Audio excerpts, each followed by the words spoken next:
começando mais um episódio, mais um capítulo dessa história que nós decidimos escrever com vocês aqui no VegCast. Meu nome é Rafael Malman e aqui ao meu lado, Fernanda Malman. Seja muito bem-vinda a mais esse episódio. Muito obrigada a você que está aí mais uma vez conosco. Se você ainda não se inscreveu no canal, já se inscreve, já deixa o like nesse vídeo, que o assunto de hoje é um assunto muito importante, de extrema importância para você, que às vezes conhece alguma mãe ou conhece alguém que tenha. O nosso assunto hoje é autismo. A gente está recebendo aqui a Larissa Moraes, ela que é diretora da ASPAS, Associação dos Autistas. Ela vai falar um pouquinho mais sobre esse assunto para a gente. Bem-vinda, Larissa. Obrigado, casal. Para mim foi um prazer imenso receber vocês, né? Esse convite é muito especial. É sempre muito bom pensar que a nossa história pode inspirar, né? Ou educar ou orientar outras famílias. Então, para mim é um momento bem legal estar aqui com vocês. E para a gente começar esse episódio, que vai ser muito informativo, vai ser de uma temática que, se você não está convivendo com alguém, com alguma criança, algum paciente que tenha que foi identificado com a questão do autismo, pode ser que você vá encontrar no decorrer da sua vida. E para a gente iniciar esse episódio maravilhoso, eu quero fazer um oferecimento. Aqui a produção me ajudando mais uma vez com esse pedestal maravilhoso.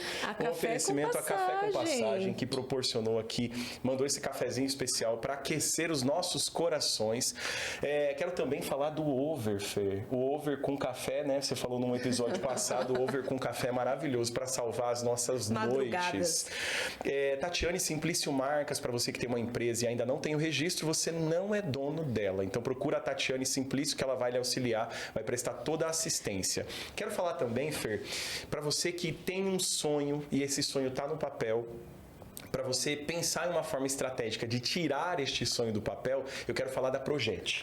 A Projet é uma empresa que está atuando há quase 4 anos aqui na nossa cidade e ela possibilita você a fazer um planejamento da aquisição do seu carro, da sua casa, uma viagem, quer fazer uma reforma em casa, então converse com o pessoal da Projet. A Projet é essa que é representante exclusiva da Rede Oeste Consórcios, uma empresa que está há mais de 30 anos no mercado, Fer. É isso aí. E, gente, nunca é tarde para começar a se planejar, tá? Você pode estar pensando, dezembro, final do ano, deixa eu começar a pensar nisso lá em janeiro. Não, comece agora, que se você quer, nas suas próximas férias, você está aí com um carro novo, está aí com uma viagem programada, você tem que começar já hoje a se programar. E para você que já se planejou e construiu o seu patrimônio, você precisa entrar em contato com o pessoal da Grão Mestre. A Grão Mestre é uma empresa especializada em planejamento sucessório.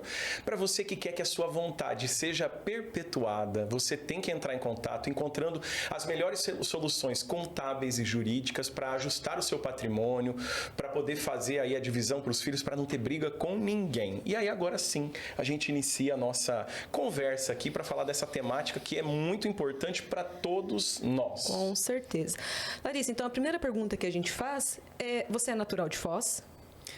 Então, não sei se meu sotaque me denunciou, mas eu sou da Bahia também, sou de Salvador, capital. Olha só, esse mês tivemos então duas baianas.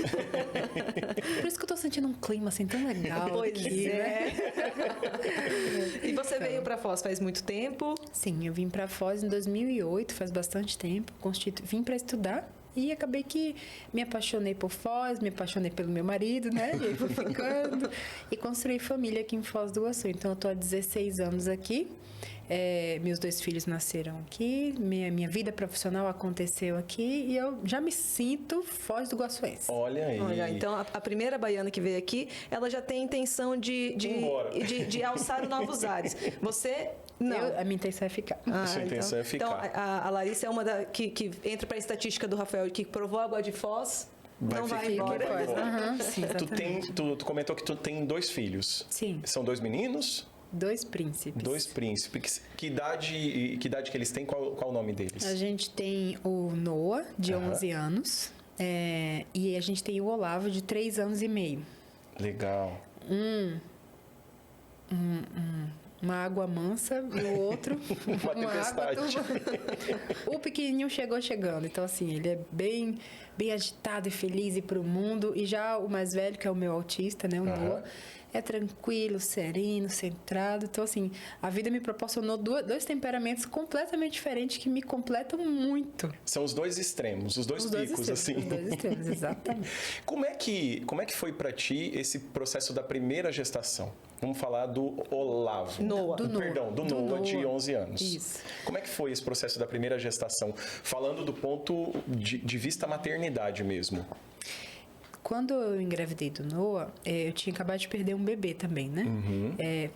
Que não chegava a ser uma gestação muito adiantada, foi com 8 semanas, mas para mãe é filho igual, Com certeza. igual, né? Com certeza. E aí, depois de uma gravidez, geralmente a mulher fica meio que aquela paranoia de querer outro, eu quero engravidar de novo, eu quero sentir de novo aquela sensação, eu quero ter o poder nas minhas mãos de gerar um filho, né? A gente fica meio assim pensando, né? Será que vai dar certo de novo e tal?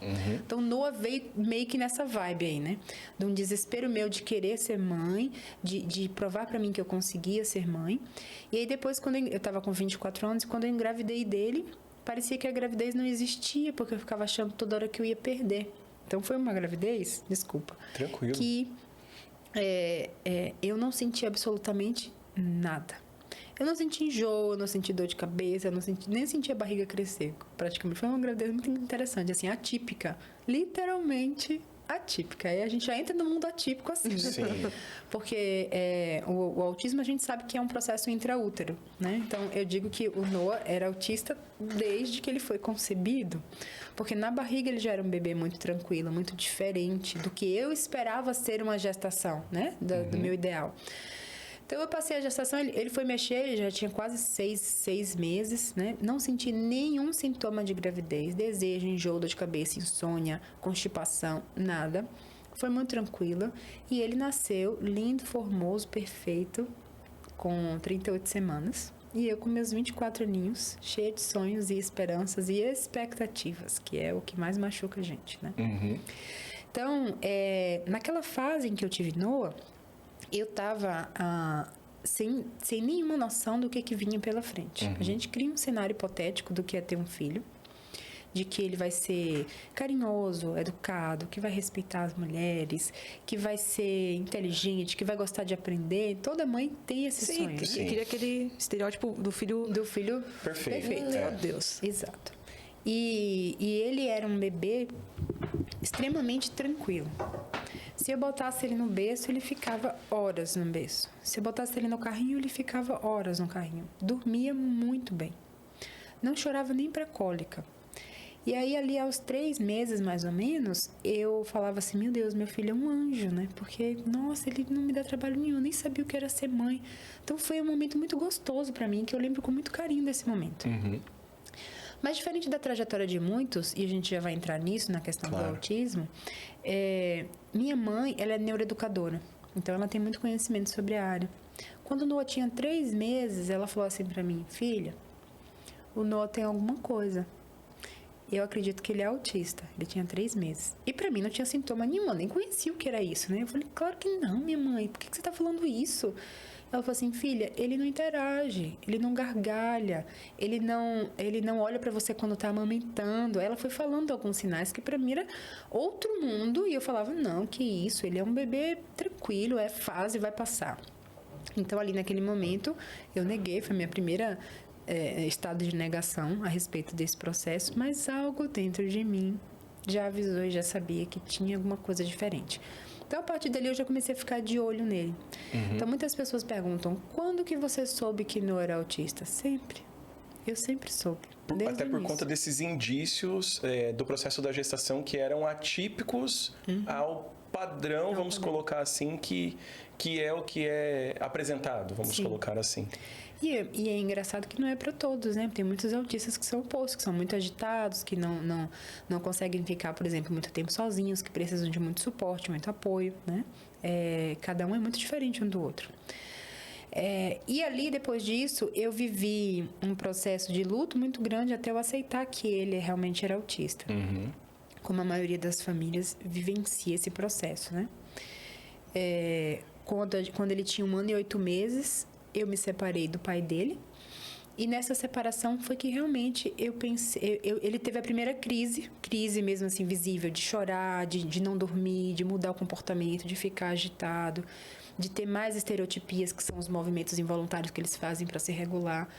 Ali foi que eu me dei conta e falei, tá bom, eu vou procurar ajuda, meu filho é autista. Então, foi 1 ano e 8 meses. Então, tudo na minha vida na Dino é muito demarcado, assim, por fases, né? Que a gente foi vivendo juntos tudo isso.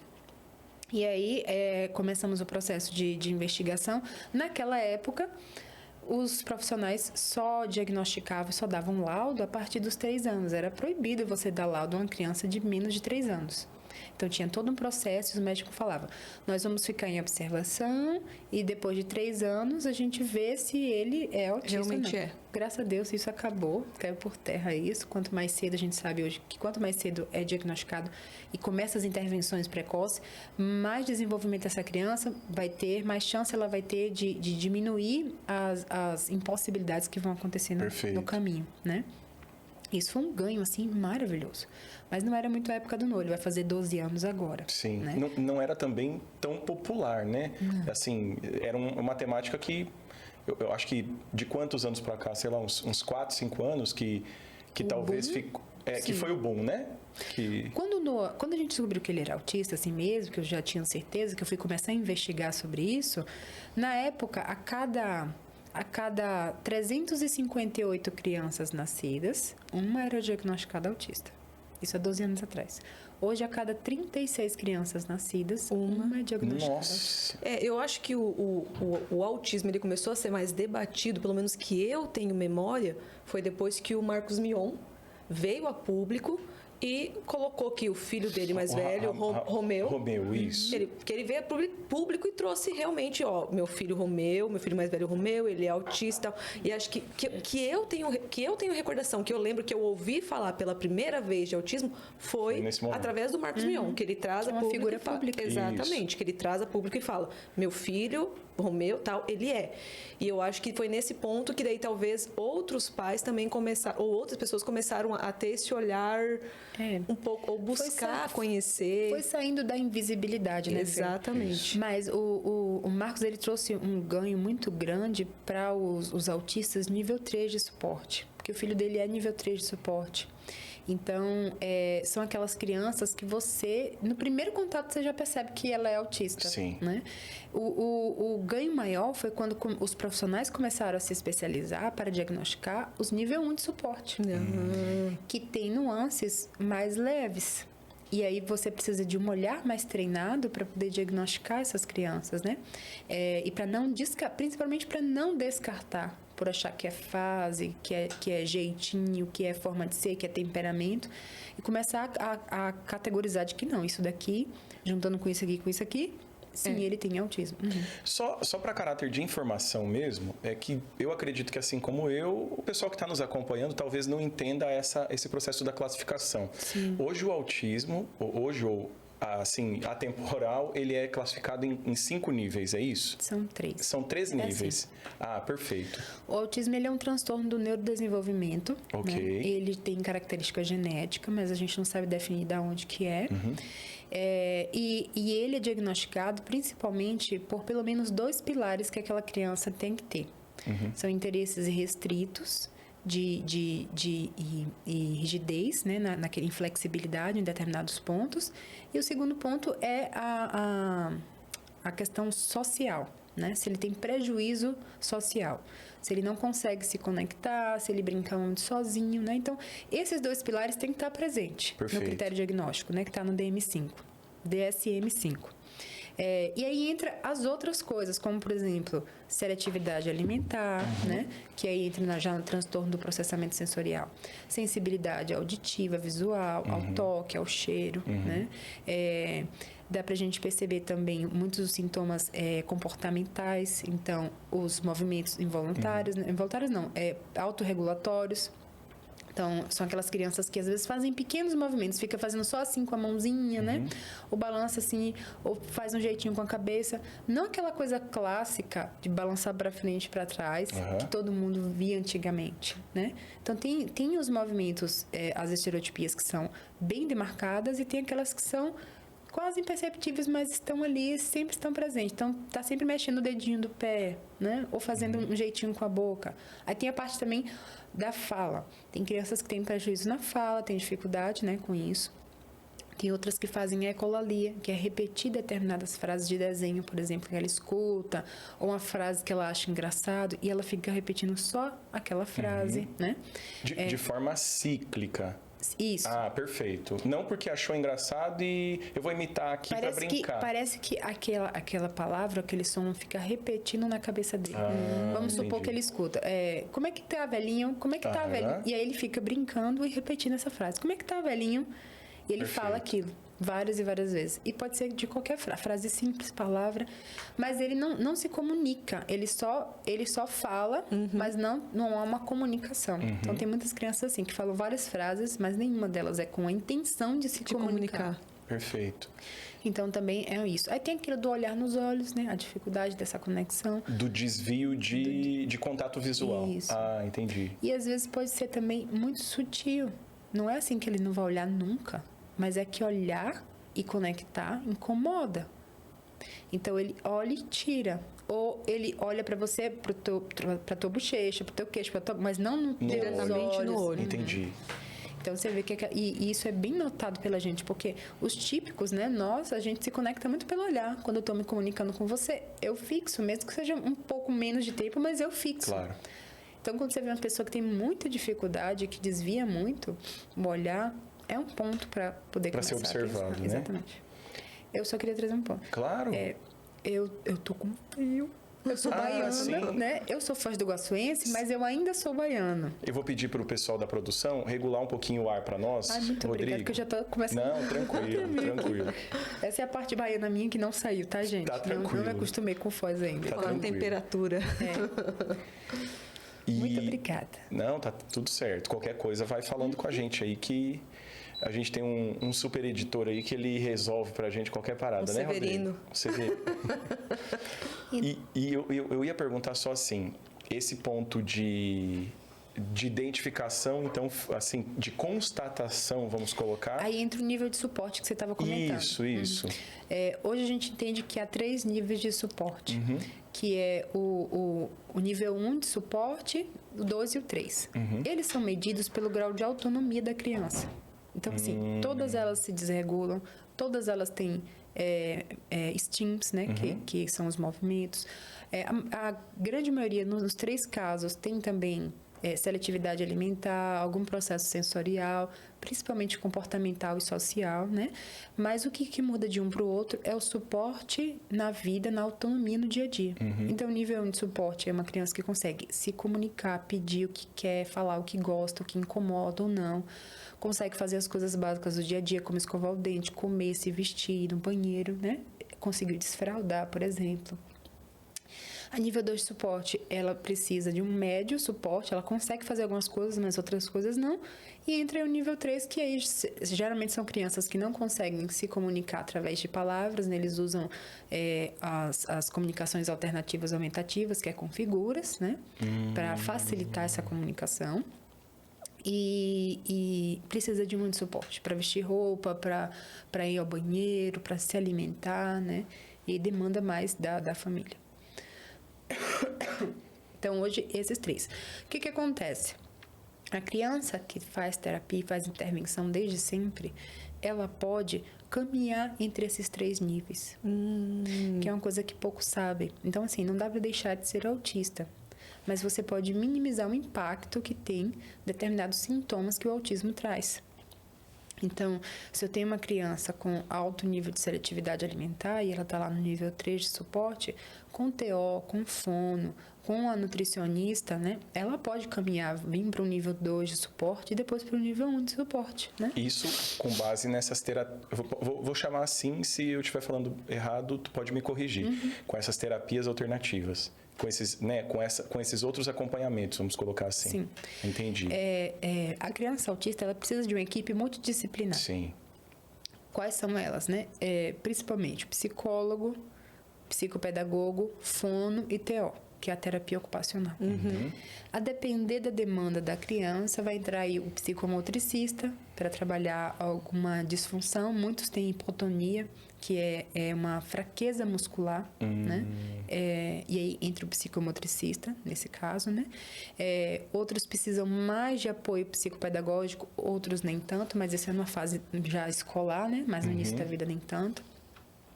Alguns precisam de nutricionista, por conta da seletividade alimentar, né? Nutricionista vai ser importante. Para essa criança não ficar desnutrida.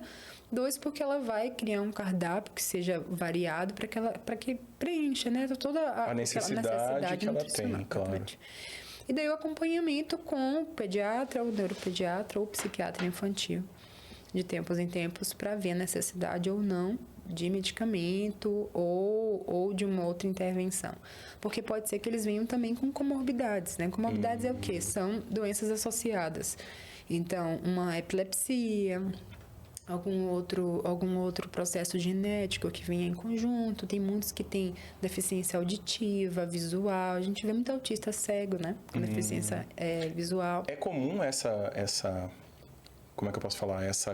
Esse ponto de conexão, eu vou falar assim, por exemplo, da epilepsia com o autismo, quando um grau mais elevado, assim? Sim. É mesmo. É comum. Eu não tenho dados científicos, claro, né? Claro.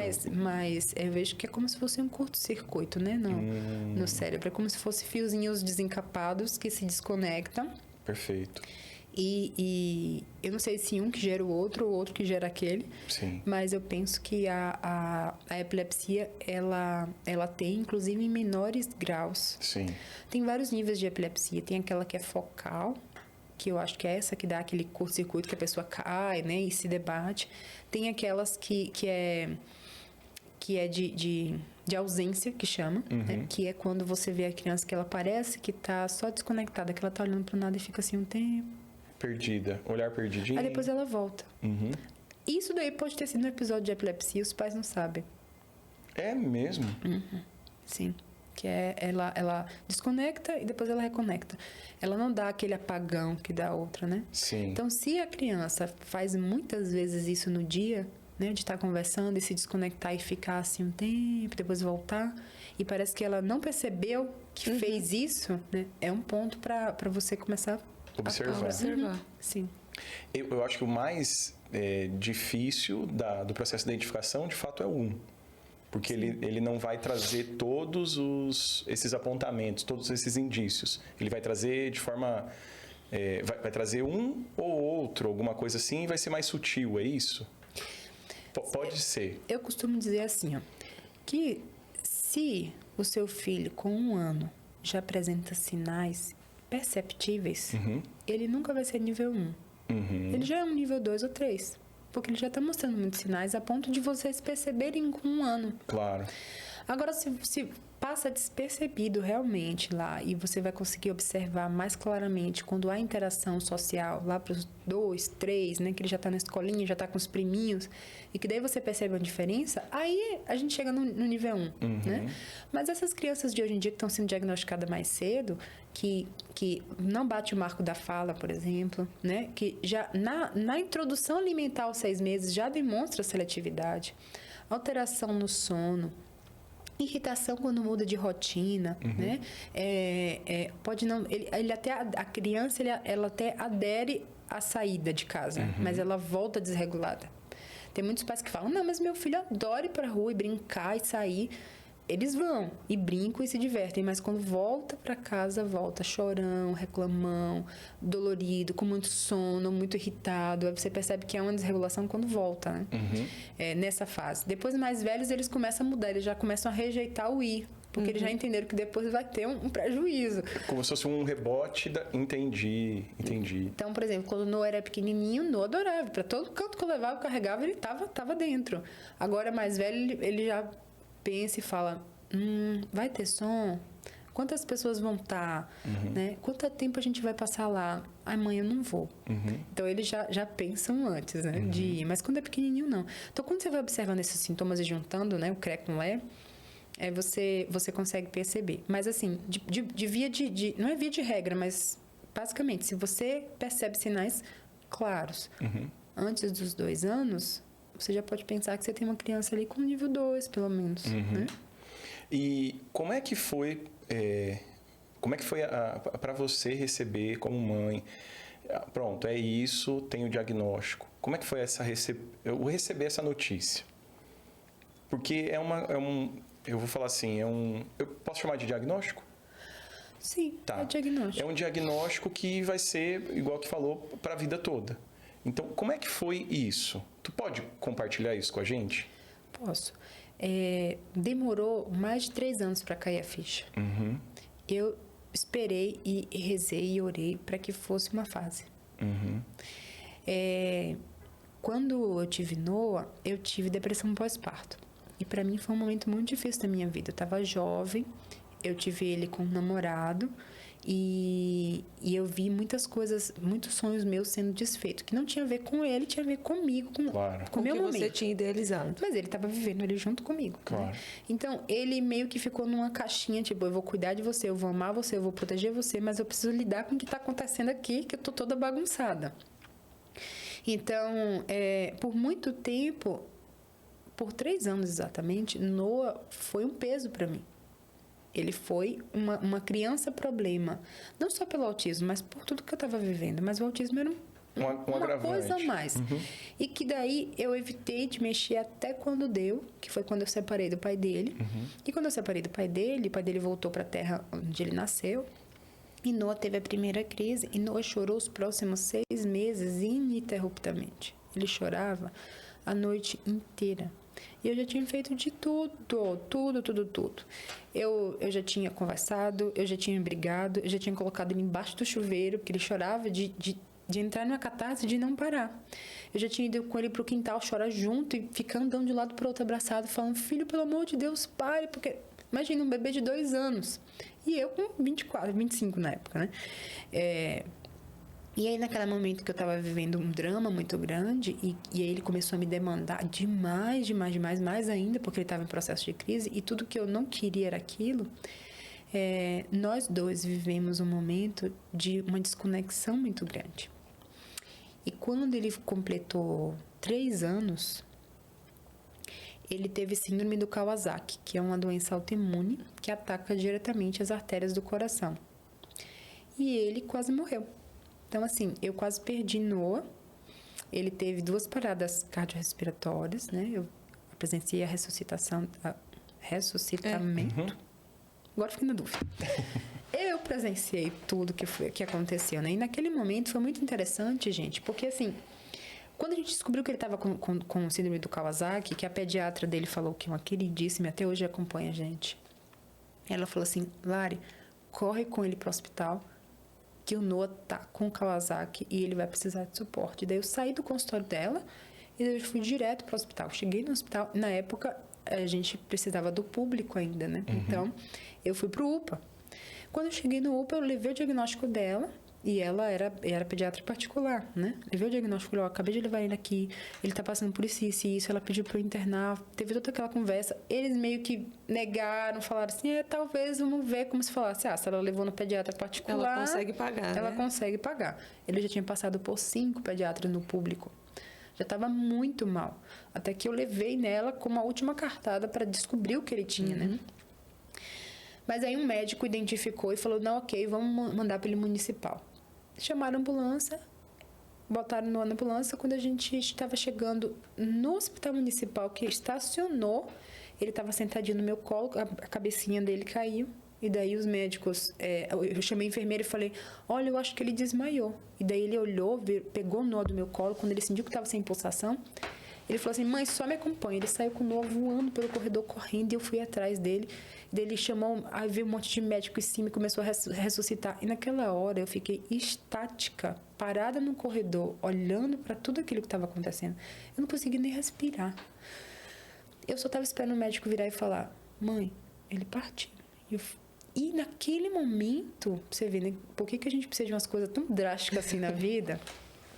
Né? Naquele momento, quando eu estava esperando, eu falei, Deus, me dá uma segunda chance. Ali, porque até ali era como se eu não amasse meu filho. É como se eu tivesse desconectado dele, né? E é interessante falar isso porque a gente romantiza muito a maternidade.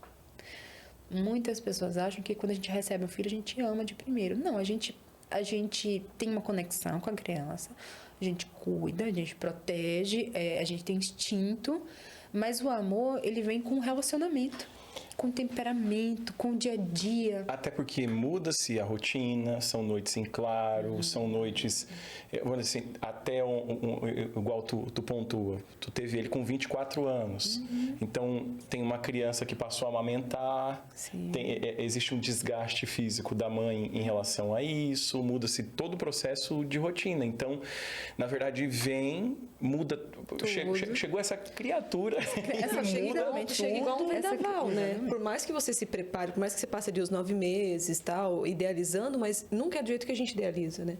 Vem, o primeiro, você pode ter, sei lá, 10. Um vai ser diferente do outro.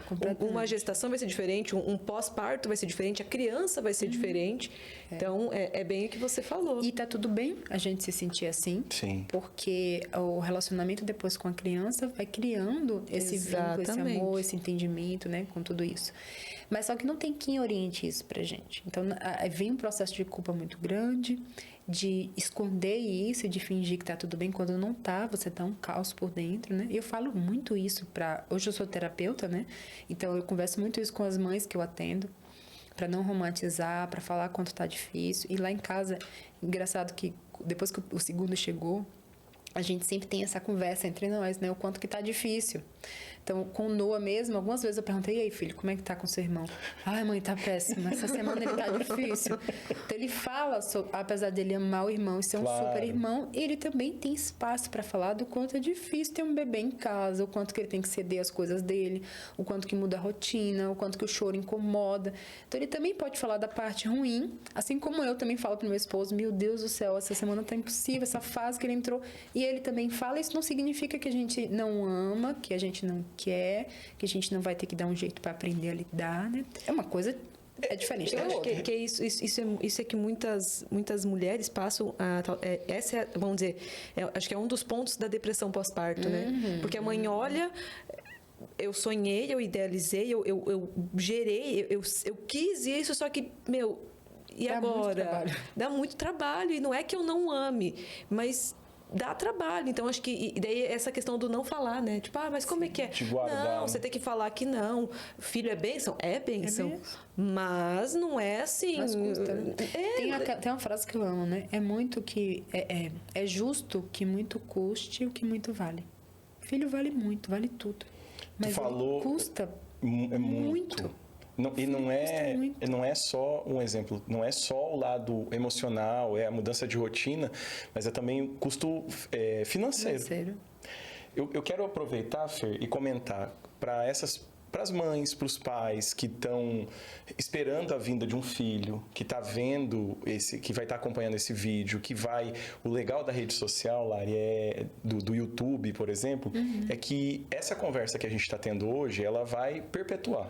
E ela vai chegar nas pessoas que precisam. Exatamente. E a Fer preparou um negócio para os pais e as mães que estão na expectativa da chegada das crianças. Então, para você, pai e mãe, que já tem filho, que está esperando um filho, eu vou deixar aqui um cupom de desconto para você da Piradinhos, uma loja de roupa infantil.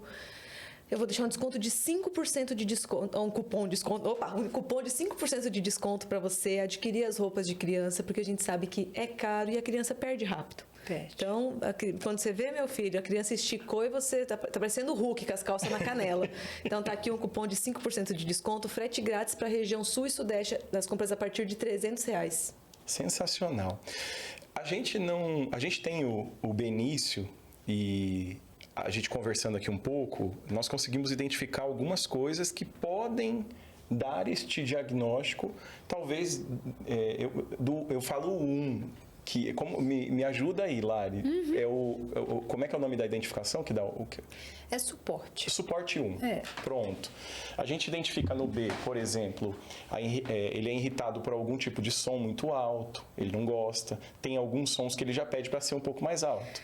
Na verdade, tem os dois extremos. Tem horas que a irmãzinha dele chora, que ele tapa os ouvidos, que ele quer tapar a boca dela, tal, porque está irritando o choro dela. E tem horas que ela chora e ele começa a gritar mais alto do que ela.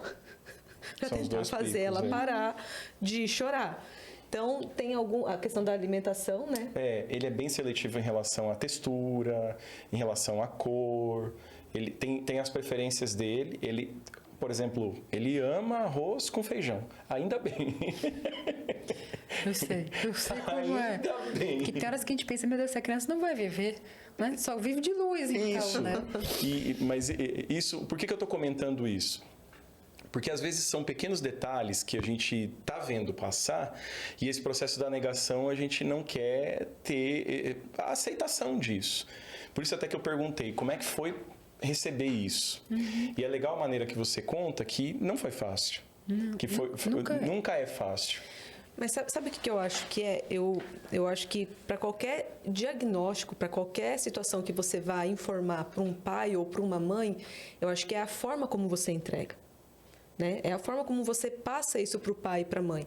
Então, eu acho que isso é que vai fazer a diferença. É igual a gente conversou, a gente entrevistou na primeira temporada uma convidada que ela tem um filho, que ele é autista, ele é autista não verbal, que ela comentou. Então, ela pegou e falou que quando veio o diagnóstico assim, para eles foi um baque. E a minha visão como mãe, talvez é aquela situação assim... Eu tenho um filho, é meu filho único, eu não sei se eu vou ter outros filhos, e eu sei que enquanto eu estiver aqui, eu vou estar dando suporte para ele. Mas e o depois? Né? Talvez seja essa situação, tipo, mas como é que vai ser se ele for um suporte 13, ele tiver essa dependência e não conseguir talvez passar, como é que vai ser o depois? Quem que vai cuidar? Quem que vai ter esse cuidado com ele? Então, talvez é isso que vem. E daí vem aquela questão, você tem o primeiro filho, ele tem o autismo. A chance de você ter um segundo filho e ele ter, também existe, é maior.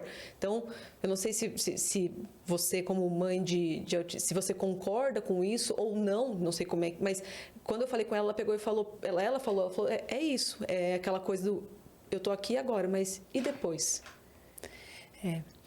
Eu penso que ainda não existe esse profissional bom o suficiente para entregar um diagnóstico desse. Porque ele é um diagnóstico que, mesmo quando é um nível 1 de suporte, ele traz prejuízo para a vida da criança. E daí o profissional, ele nem pode alarmar a família, né? Como se aquilo fosse um diagnóstico terminal. Né?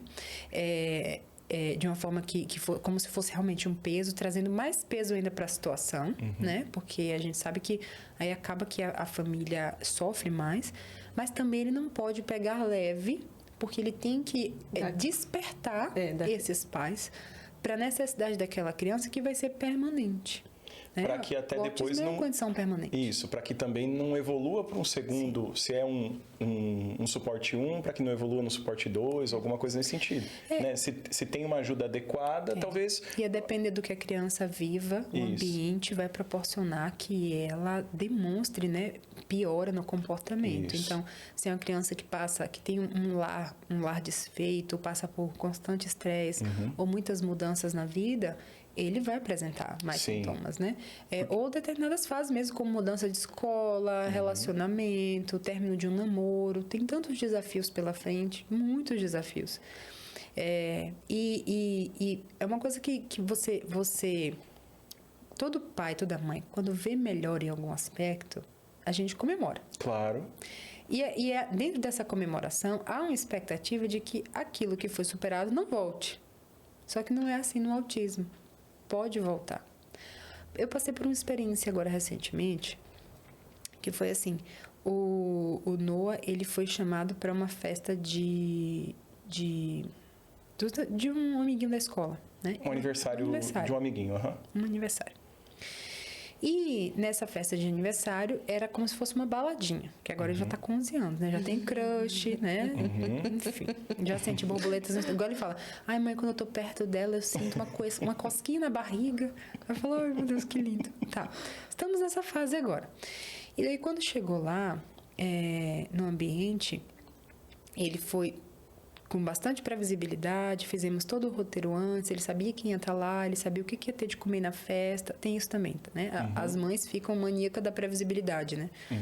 O que eles precisam para relaxar é entender o que vai acontecer. Então, a gente tenta manter tudo muito bem dentro daquilo que seja o mundo seguro deles. Então, ele pergunta sempre, aonde que vai ser, ele quer ver o endereço, ele quer saber quantas pessoas vão, o que que vai ter de comer, quais as músicas, tipo de música que vai ter na festa, né? Ele idealiza a festa, como que é, aí você tem que meio que minimizar, né, aquela expectativa que ele faz, senão ele fica bastante frustrado, né? Então, todo esse passo a passo nós fizemos. Mas quando chegou lá na festa, ele estava brincando com os amiguinhos, ficou ansioso por algum motivo e se desregulou, né? Passou mal, comeu muito rápido e ele teve ele conseguiu reverter e controlar, né? Mas ele teve quase uma crise. Suou muito, estava brincando e aí o suor incomodou. Ele começou a puxar a camisa e aí eu falei para ele, filho, vamos até ali. Aí eu não queria chamar ele na frente dos amiguinhos. Aí eu falei, você quer ir comigo até ali, o cantinho, né? Para ficar com a mãe? Mas ainda tentando não envergonhar, né? Sim. E eu vi a luta dele para tentar não entrar em crise. E isso é muito dolorido, né? Para a mãe e para o pai. E ali eu, mais uma vez, relembrei que meu filho é autista. Então, eu acho que todo pai, toda mãe de autista passa por isso. Que a gente, às vezes, pensa assim, tá melhor. Não, ele tá sociabilizando. Ele fez amigos. Nossa, tem 2 amiguinhos que vêm aqui em casa. Tá tudo bem. Eles se comunicam. A gente fica nessa coisa gostosa, né? De ver eles se desenvolvendo, porque a gente tem esse medo de partir e ele não tá bem o suficiente. Mas é uma coisa que sempre volta, sempre retorna, sempre tá ali, é permanente. E trazer essa conscientização, essa clareza e esse chão e de falar, pai, mãe, você recebeu uma criança que tem um transtorno de desenvolvimento, é uma condição permanente, que pode melhorar com terapia, mas ele sempre vai ser autista. E não tem como você falar isso de uma primeira vez que seja fácil. Sempre vai doer, vai cair o mundo, você vai entrar em negação, você vai falar, não, é fácil.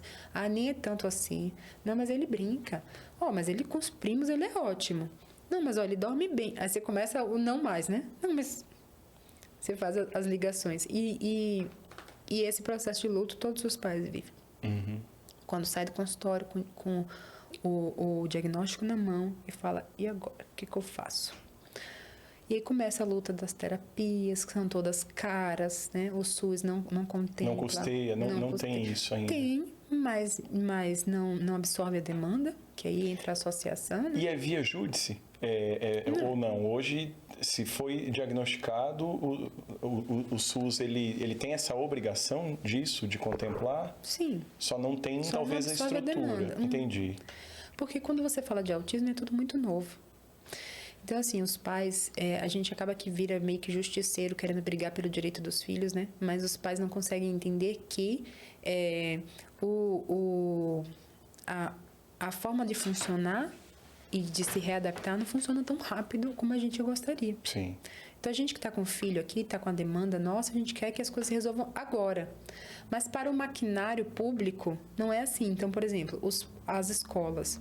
Hoje é lei que se tiver no laudo da criança que ela precisa de um profissional de apoio, de suporte, um professor de suporte na sala de aula, todas as escolas têm que oferecer, inclusive as públicas, né? Então, se eu for matricular o NOI e tiver lá no laudo dele que ele precisa de um professor, o público tem que ofertar. Só que aí vem a contrapartida. Hoje, no municipal, nas escolas municipais, no CEMEIS, nós estamos com, se eu não me engano, 356 crianças diagnosticadas. E no municipal, 260, mais ou menos. Se eu não troquei, os números são esses daí. Os com diagnóstico. Os sem diagnóstico, o número é muito maior. Ou porque estão ainda esperando o diagnóstico, ou porque os pais ainda não se atentaram para ir ver, né? Então, tem escolas aqui que eu sei que tem 36 autistas no CMEI. É muita coisa. Como é que você vai ter 36 professores? Você vai ter daqui a pouco mais professor do que criança. Numa sala. Então, numa sala que tem 5 autistas. E até eu acredito que a capacitação para esses profissionais é totalmente diferente. Totalmente diferente.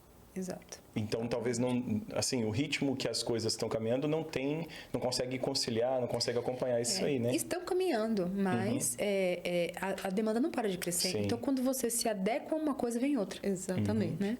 Quando você pensa que está funcionando, os diagnósticos aumentam muito e daí você tem que correr para um lado, correr para o outro. Então, está acontecendo eu que estou dentro desse meio, vejo acontecer, mas ainda não é da forma rápida que os pais gostariam que fosse, Sim, né? sim. Então, qual que é o fluxograma do SUS?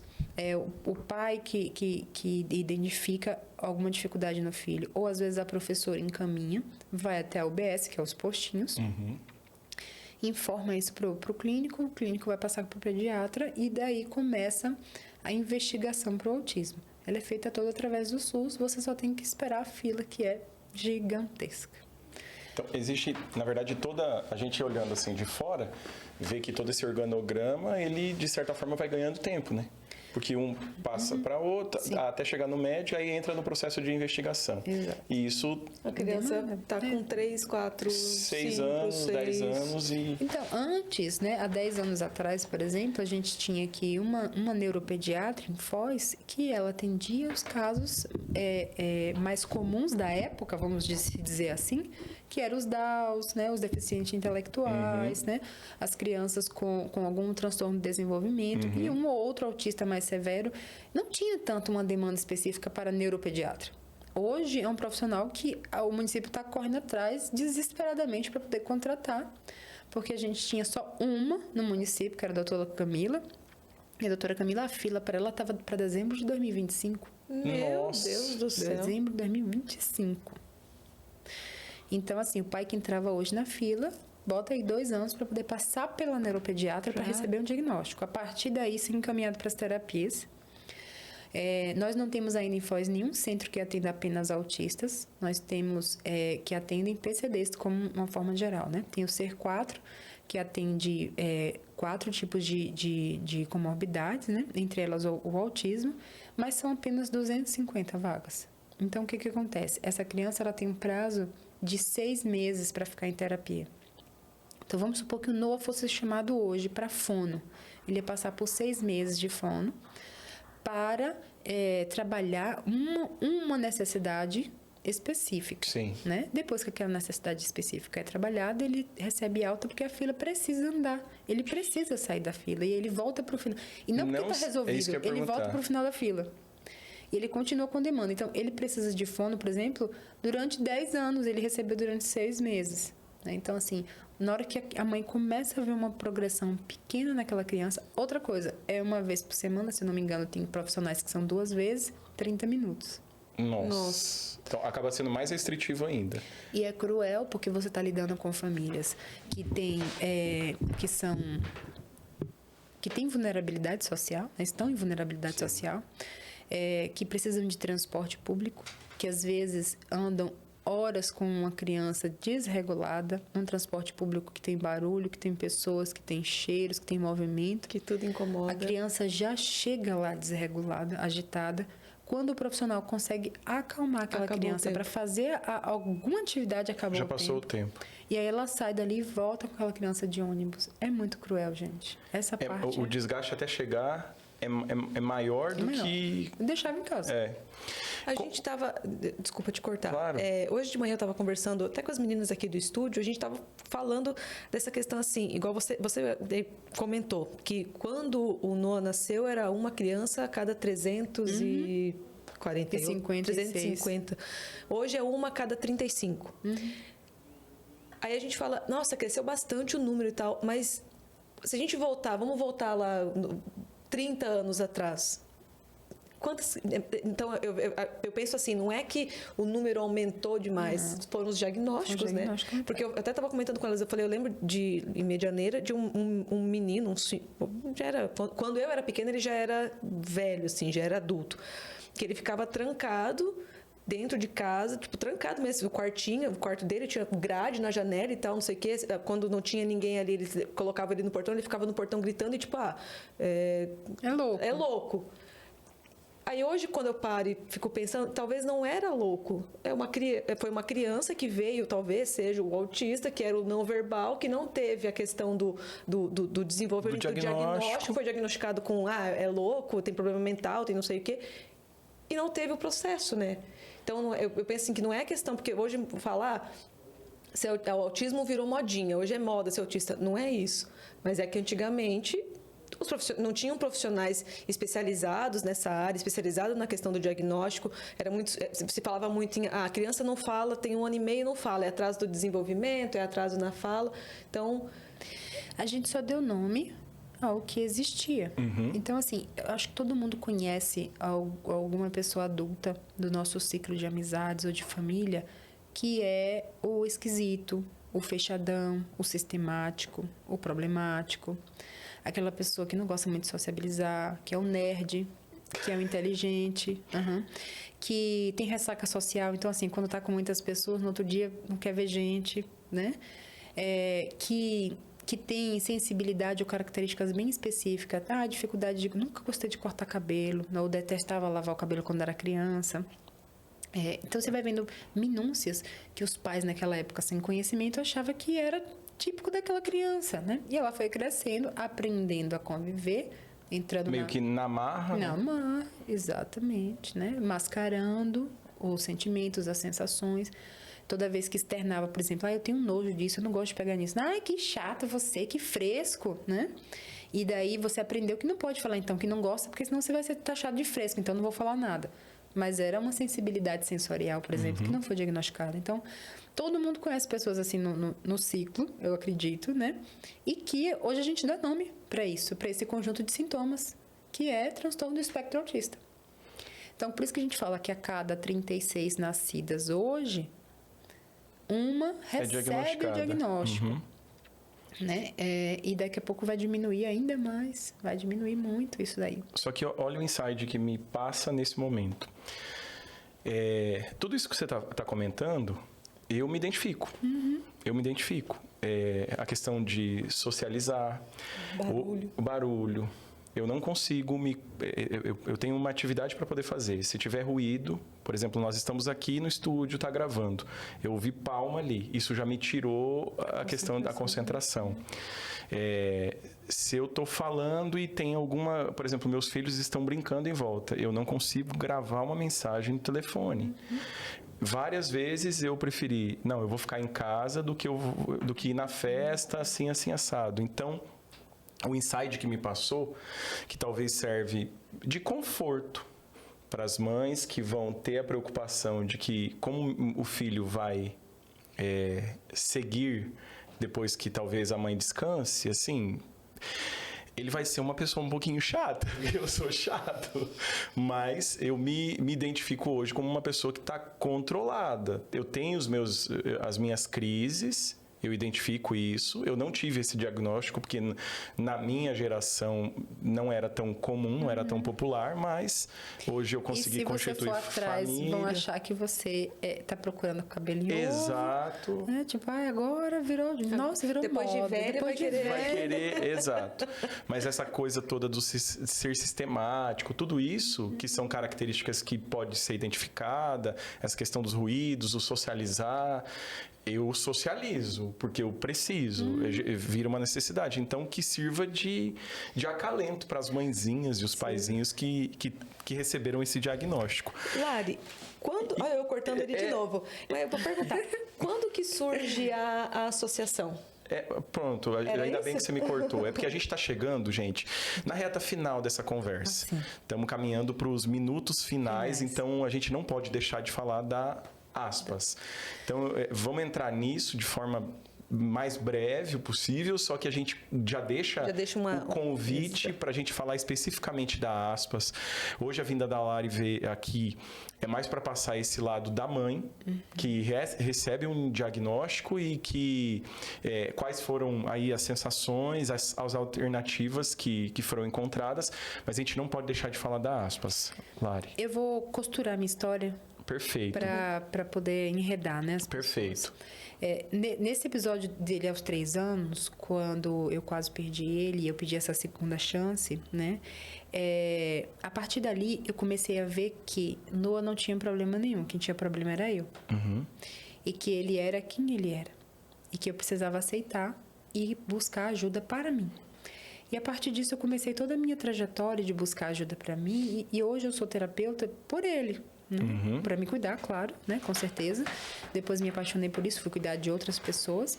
Mas foi porque eu entendi que o processo de luto, ele dura tanto tempo e ele causa tanto prejuízo para a família, que a família precisa ser apoiada e ser ajudada.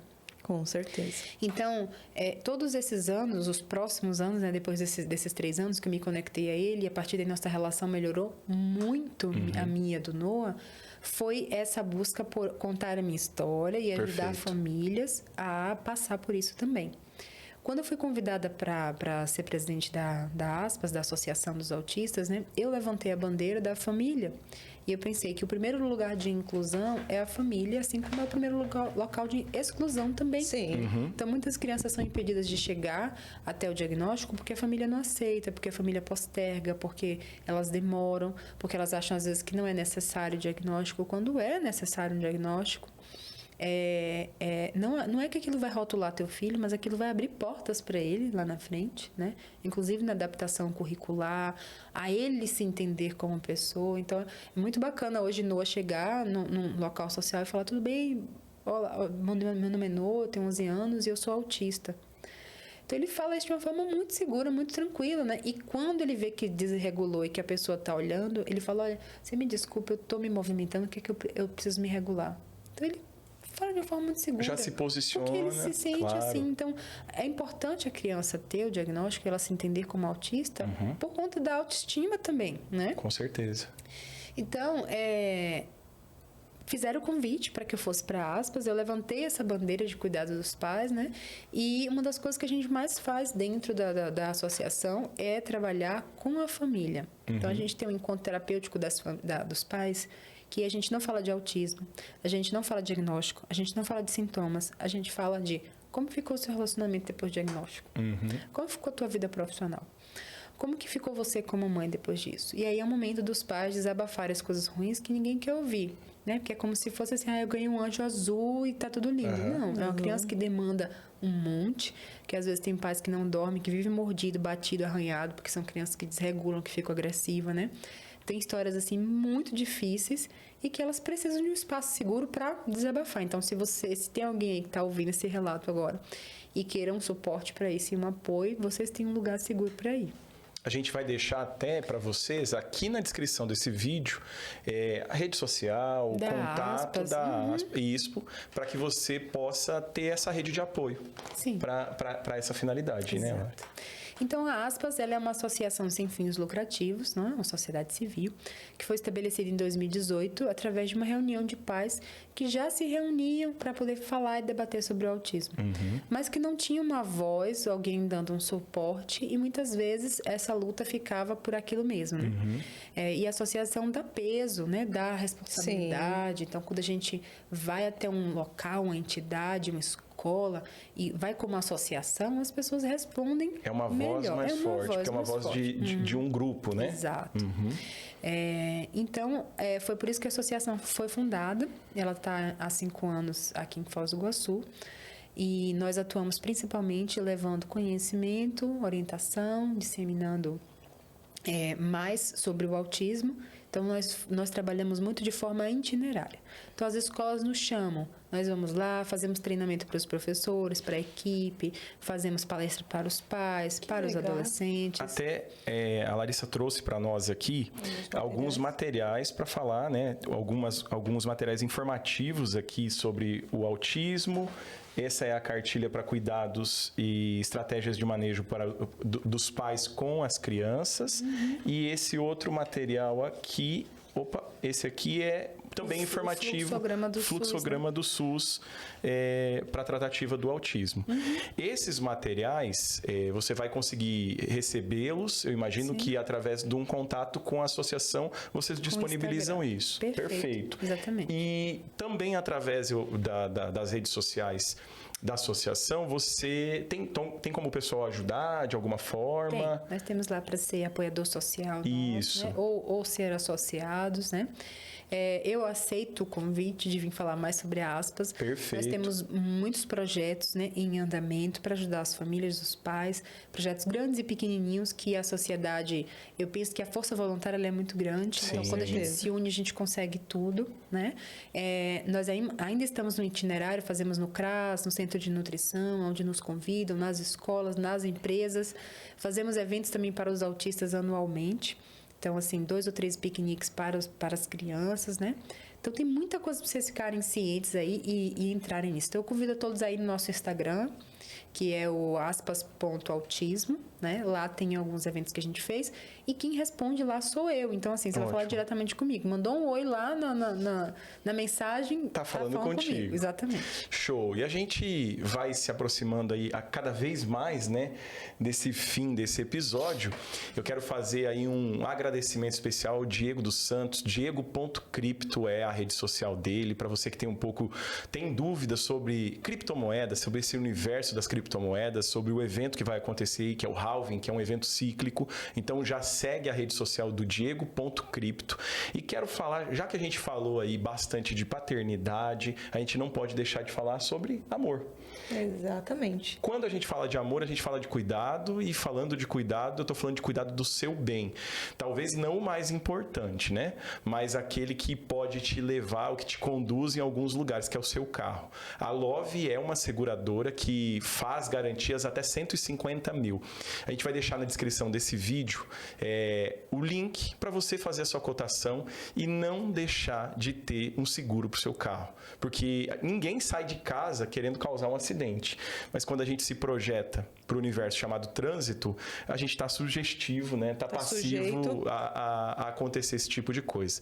Lara, eu quero pedir as suas considerações finais da participação dessa conversa, que a gente chama assim carinhosamente, né, de podcast, mas não deixa de ser uma conversa informativa. Quero as tuas considerações finais, por favor. Eu quero agradecer por existir pessoas como vocês. Que legal que vocês estão aqui, né, escolhendo trazer pessoas comuns, com histórias comuns, né, que impactam e fazem a diferença na vida dos outros.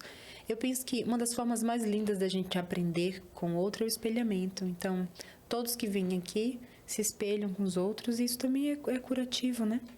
Fico feliz por vocês existirem. Gratidão. Fer, considerações finais? Então, agradecer você que ficou até o final desse vídeo. Já curte ele, se ainda não curtiu. Já compartilha ele com alguém que você conhece, que às vezes acabou de receber esse diagnóstico ou já recebeu e ainda não aceitou e está relutando quanto a isso. Então, envia para ele, para essa pessoa saber, para essa família saber que não é o fim, é o começo. E que tem uma luz no fim do túnel, tem pessoas prontas para ajudar, para apoiar, para mostrar que vocês vão conseguir. Então, já compartilha, já manda esse vídeo para aquela pessoa. Agradecer você, Lari, pela disposição. Falar que olhei, através da Lê, a gente conheceu ali, ela nos indicou você. Então, eu já fui olhar a rede social, e é um trabalho incrível o que vocês fazem, o que a associação faz. Eu vejo que, como você comentou, quando vem diagnóstico, nenhum diagnóstico, quando a gente recebe, principalmente quando é para um filho, ele é fácil. Então, independente da doença que for, mas quando vem o diagnóstico, o pai e a mãe, ele desestrutura, ele quer, sei lá, se fechar em algum lugar não, eu quero acordar, me belisca, me bate, eu estou sonhando. Então, eu tenho certeza que a associação ela tem esse peso muito grande, muito importante na vida do pai e da mãe, que é mostrar para ele que, olha, vai ser assim, não vai ser fácil, mas a gente está aqui. Você tem alguém para apoiar, você tem alguém que vai te apoiar. Você pode vir aqui reclamar, porque é igual você falou, não tem espaço para desabafar. Não, eu não posso reclamar, eu não posso achar ruim, eu não posso chorar, porque imagina, o que vão julgar? Então, ali é um espaço que não vão te julgar e você tem direito, sim, de, às vezes, reclamar e falar, que droga, por que comigo? Sim, né? Exatamente. Então, agradecer por você ter compartilhado sua história, ter aberto para a gente a sua visão disso.